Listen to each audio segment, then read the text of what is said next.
हमारा आज का जो टॉपिक है वो ऑर्गेनाइजिंग चैप्टर में डेलीगेशन ऑफ अथॉरिटी का है। डेलीगेशन ऑफ अथॉरिटी का मीनिंग क्या है? Delegation of authority means when any senior gives some of his own task to the junior. किसी सीनियर ने अपने हिस्से का थोड़ा सा काम किसी जूनियर को दे दिया so that he can concentrate on the major issues, so that he can concentrate on the important issues. That is known as the delegation of authority. Example आप ले लीजिए, आपके मदर हैं, उसके लिए इम्पॉर्टेंट काम है अपने किड्स का ध्यान रखना, अपने बच्चों का ध्यान रखना, और उनके लिए रूटीन टाइप ऑफ टास्क कौन से हैं? घर की क्लीनिंग, डस्टिंग, एटसेट्रा एटसेट्रा। तो उन्होंने क्या किया, कोई हेल्पर रखा अपने लिए, रूटीन टाइप ऑफ टास्क उन्होंने उसको दे दिया, और इम्पॉर्टेंट काम मतलब आपका ध्यान रखने के लिए वो खुद आपके पास है। तो वो क्या है? That is the delegation of authority. यही चीज है मैनेजमेंट में। अपना काम थोड़ा सा, अपना routine type of task is given to the junior so that the senior can concentrate on the important issue. That is known as the delegation of authority, right.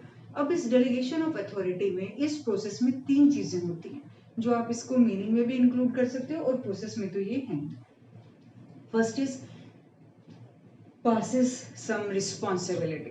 सबसे पहले एक सीनियर अपने काम को, थोड़े से हिस्से को काम के अपने जूनियर को दे देता है। रिस्पॉन्सिबिलिटी का मीनिंग क्या है? Task assigned, right, means he has given some of his responsibility और some of his own task to the junior, तो उसने उसको दे दिया। That is the first step of the process. Second step, gives some authority. Authority का meaning क्या होता है? Authority means power to take the decision. अब इस काम को करने के लिए पावर चाहिए, अथॉरिटी चाहिए, ताकि वो उस काम को कंप्लीट कर सके। That's why the senior is giving some of his own authority to the junior. उसने अपने उस काम को करने के लिए थोड़ा सा उसको अथॉरिटी भी दे दी कि आप इस काम को कंप्लीट कर दें। अब नेक्स्ट है सेटिंग द अकाउंटेबिलिटी। अकाउंटेबिलिटी का मीनिंग होता है आंसरेबिलिटी। देखो तीनों का मीनिंग आपको बता दिया। फर्स्ट का task assign, second is power to take the decision and the third is answerability. अब उसको रिस्पॉन्सिबिलिटी भी दे दी, उससे अथॉरिटी भी दे दी। Now the junior is responsible to his senior कि हाँ वो उसको काम पूरा करके देगा। ठीक है, अब ये हमने कर दिया प्रोसेस। अब इसी के साथ हमारा बहुत सिंपल यही चीज है, what are the elements of delegation of authority. देखो यहाँ पे एलिमेंट्स भी मैंने रेड में लिखा है और एलिमेंट्स को रेड से अंडरलाइन भी कर दिया। ठीक, तो यही एलिमेंट्स हैं, responsibility, authority and accountability. These three are the elements. और अगर हम बात करें प्रोसेस की, तो ये तीन स्टेप्स हैं हमारे प्रोसेस के। This is the first point, this is second point and this is third point, right. तो ये प्रोसेस के तीन पॉइंट और यही तीन हमारे एलिमेंट्स हो गए। एलिमेंट्स में हमने ये गिव्स वगैरह का वर्ड यूज नहीं करेंगे, सिंपल ये तीन एलिमेंट्स लिखेंगे। ठीक, अब इसके बाद हमारा एक पॉइंट आता है principal of absoluteness of accountability. यहाँ सबसे नीचे लिखा है इसे। अकाउंटेबिलिटी का मीनिंग होता है आंसरेबिलिटी। अभी मैंने आपसे कहा कि एक सीनियर अपने जूनियर को थोड़ा सा काम दे देता है, ठीक है, और अब वो जूनियर अपने सीनियर के लिए आंसरेबल है कि हाँ उसने काम किया या नहीं किया, तो क्यों नहीं किया। लेकिन principal of absoluteness of accountability में हम क्या कहते हैं कि answerability can not be delegated. वो जो हमारा जूनियर है, आप उसको आंसरेबल नहीं कर सकते। वो आपके लिए तो आंसरेबल होगा, लेकिन वो सीनियर जिसने आपको काम दिया था उसके लिए आप ही आंसरेबल हो। एग्जाम्पल, जनरल मैनेजर ने सेल्स मैनेजर को 1000 यूनिट्स एक दिन में सेल करने का टारगेट दिया। अब सेल्स मैनेजर ने अपने अंडर 10 सेल्स पर्सन्स अपॉइंट किए, ठीक, उनमें से एक बीमार हो गया, तो कितने यूनिट्स हमारे बिके? 900 units were sold at the end of the day, 100 units are unsold. तो अब ये कौन रिस्पॉन्सिबल है? आइदर द सेल्स पर्सन और द सेल्स मैनेजर। तो ये जो हमारा ये पॉइंट है, ये जो प्रिंसिपल है, ये प्रिंसिपल हमें बताता है that ultimate answerability is of the sales manager. Sales manager general manager को ये नहीं कह सकता कि मैंने 10 पर्सन्स को अपॉइंट किया था, one fell sick, that's why 900 units are sold. He will be answerable that why 100 units are not sold. उसकी रिस्पॉन्सिबिलिटी है कि वो 100 को कैसे बेचे। So this is the principal of absoluteness of accountability, means accountability can not be delegated. यहाँ पे ये वर्ड हमने सिर्फ इसलिए यूज कर लिया क्योंकि जब किसी सीनियर ने जूनियर को काम दिया तो जूनियर थोड़ा सा अपने सीनियर के लिए आंसरेबल रहेगा, थोड़ा सा नहीं, वो उस काम के लिए अपने सीनियर तक तो आंसरेबल रहेगा कि वो बता पाए कि मैं ये कर पा रहा हूँ, नहीं कर पा रहा हूँ, क्या प्रॉब्लम आ रही है, right. But ultimate answerability is only of the senior. अब ये चीज हो गई। इसके बाद हम टॉपिक लेते हैं, हमने ये जो 3 एलिमेंट्स लिए, रिस्पॉन्सिबिलिटी, अथॉरिटी एंड अकाउंटेबिलिटी, इसका क्या डिफरेंस है और इसमें क्या रिलेशन है। पहले हम ले रहे हैं authority versus responsibility versus accountability. Meaning हमने यहाँ पे कर लिया। रिस्पॉन्सिबिलिटी का मीनिंग है टास्क असाइन, अथॉरिटी का मीनिंग है power to take the decision, और अकाउंटेबिलिटी का मतलब है आंसरेबिलिटी, राइट। मीनिंग का पॉइंट हमारा हो गया। अब हम बात करते हैं सेकंड पॉइंट की, डेलीगेशन। डेलीगेशन में senior can give some of his own authority to the junior. अपनी पावर भी वो किसी को दे सकता है, थोड़ा सा काम भी डेलीगेट कर सकता है किसी को, लेकिन accountability can not be delegated, right. तो first can be delegated, second can be delegated, but third is not delegated. Third हमारा पॉइंट है that from where the authority, responsibility and accountability originated. देखो जो अथॉरिटी है वो हमेशा post से originate होती है। जो एक कुर्सी पे बैठ गया, एक पोस्ट पे बैठ गया, उसको वो अथॉरिटी मिल जाती है, राइट। सो यही वो चीज है that authority originates from the formal position, ठीक है, और कहीं से नहीं आएगी। सीनियर ने दी, कैसे दी, उसको वो पोस्ट दे दी, फॉर्मल पोजीशन दे दी, और उसको वो अथॉरिटी मिल गई। So authority is originated from the formal position. और जब उसको कोई अथॉरिटी मिली, उस अथॉरिटी के साथ साथ रिस्पॉन्सिबिलिटी भी मिलती है। Authority, responsibility comes always with the authority. Authority is never given alone.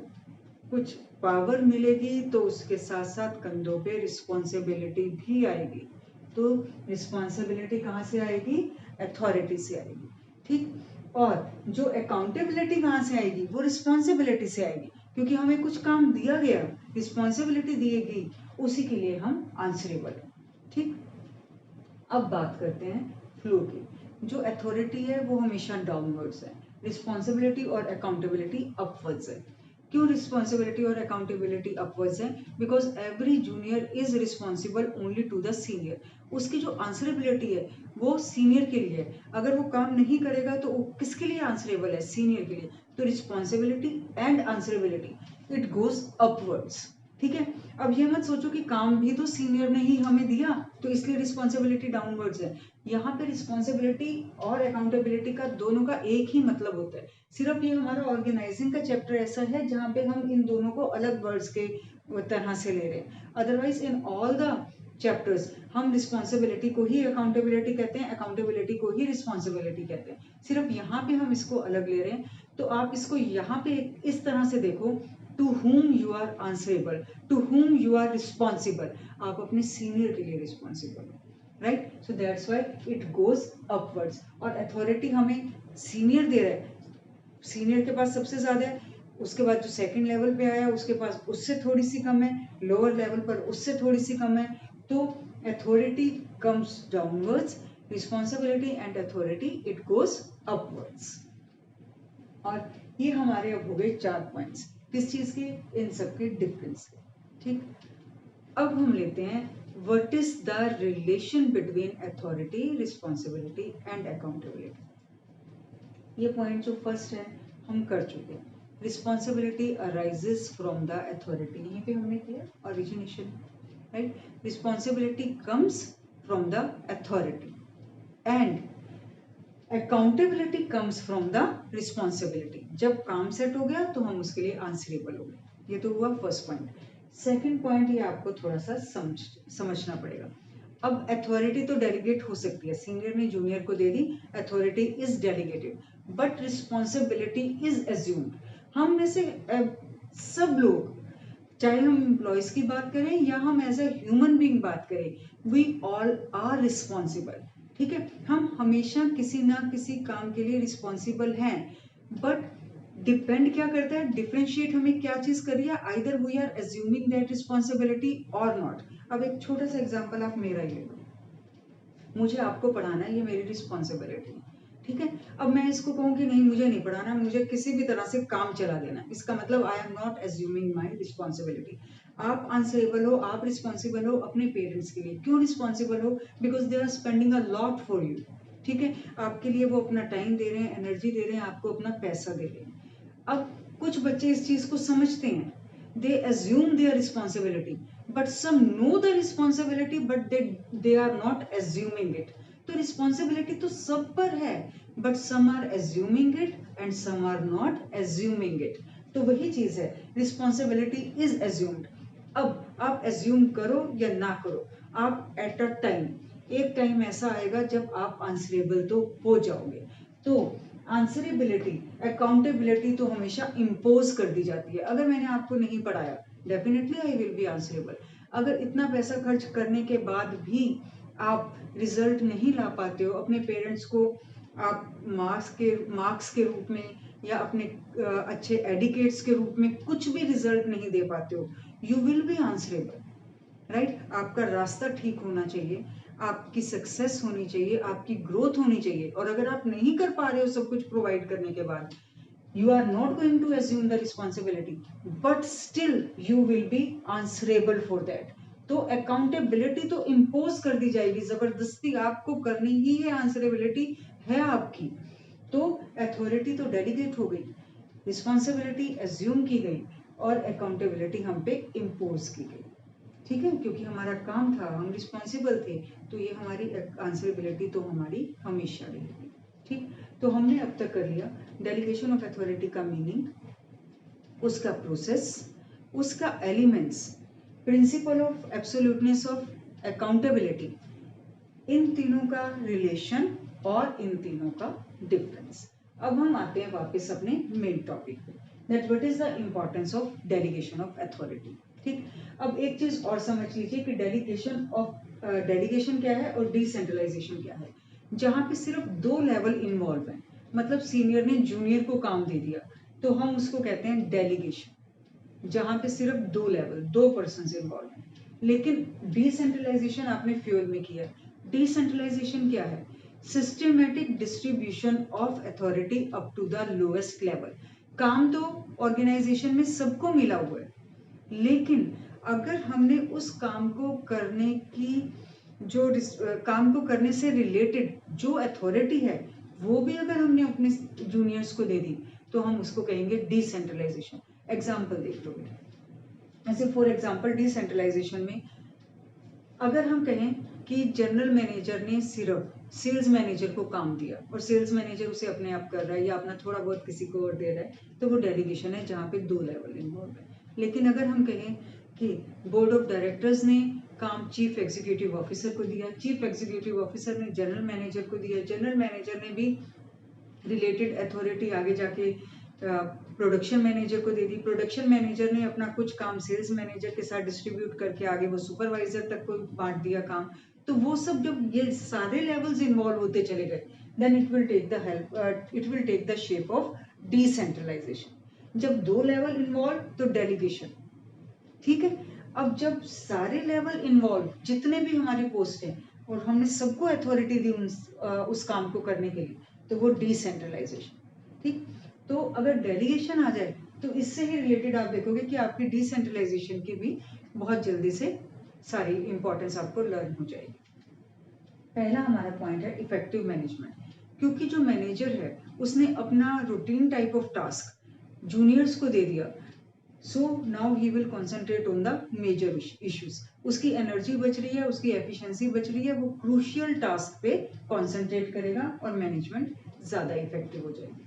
Second point है हमारा एम्प्लॉयज डेवलपमेंट। एम्प्लॉयज भी डेवलप कर रहे हैं, क्यों कर रहे हैं? Now by the delegation of authority they are doing the complex job. वो उनके लेवल का काम नहीं है, सीनियर ने उनको दे दिया तो वो उस काम को कर रहे हैं। जब वो कॉम्प्लेक्स जॉब करेंगे तो उनकी एबिलिटीज बढ़ेंगी, they will grow, right. Third हमारा पॉइंट है मोटिवेशन ऑफ एम्प्लॉयज। देखो कोई सीनियर अपने जूनियर को कब काम देता है? When he trust on that person, when there is a feeling of belongingness, when there is a trust, when there is a faith between two persons. और जब एक जूनियर को ये दिखता है कि मेरा सीनियर मुझ पे फेथ रखता है, then he is motivated. Senior ने जूनियर को कोई पैसा नहीं दिया, कोई फाइनेंशियल मोटिवेशन नहीं दी, लेकिन सिर्फ फेथ ने ही नॉन फाइनेंशियल मोटिवेटर का काम किया और उससे जूनियर की एफिशिएंसी बढ़ गई। He is now he will try to prove himself. तो वो क्या हो गया? Motivation of employees. अब है फैसिलिटेट ऑर्गेनाइजेशनल ग्रोथ। ऑर्गेनाइजेशन की ग्रोथ तो यहाँ पर होगी। क्यों होगी? मैनेजमेंट इफेक्टिव हो गई, और जब मैनेजमेंट इफेक्टिव है तो डेफिनेटली ऑर्गेनाइजेशन ग्रो करेगी। और दूसरा रीजन, जब मैनेजर ने जूनियर को काम दिया, सीनियर ने जूनियर को काम दिया, तो क्या सोच के दिया? He knows the ability of his junior, और उसने प्रॉपरली उसकी एबिलिटी के हिसाब से, उसकी क्वालिफिकेशन के हिसाब से, उसकी स्किल के हिसाब से उसे काम दिया, then definitely specialisation will be there. और जब वहां पे स्पेशलाइजेशन भी है, मैनेजमेंट भी इफेक्टिव है, then definitely the organisation will grow. Right, next point है basis of the management hierarchy. Hierarchy क्या है? आपने फ्यूल्स के प्रिंसिपल में भी कर लिया था। Hierarchy means scalar chain. Scalar chain means senior junior relationship, means chain of command. Right, मतलब कौन सीनियर है, कौन जूनियर है, कौन उससे भी जूनियर है, ये जो सारी चेन है, it is known as the hierarchy. क्योंकि यहाँ पे डेलीगेशन में सिर्फ काम ही नहीं दे रहे हैं हम जूनियर को, हम थोड़ी सी अथॉरिटी भी दे रहे हैं। तो जब अथॉरिटी पास होने लगती है नीचे लेवल तक, तो एक हायरार्की की क्रिएशन स्टार्ट हो जाती है। राइट, तो यहाँ से हमारी हायरार्की क्रिएट होनी शुरू हो जाती है जब डेलीगेशन ऑफ अथॉरिटी स्टार्ट होती है।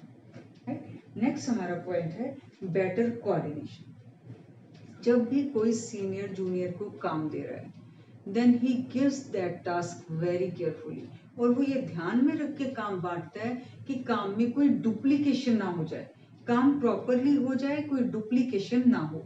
और जब काम को प्रॉपरली डिवाइड किया जाएगा अपने जूनियर्स में, देन डेफिनेटली कोऑर्डिनेशन बहुत इजीली मेंटेन हो जाएगी।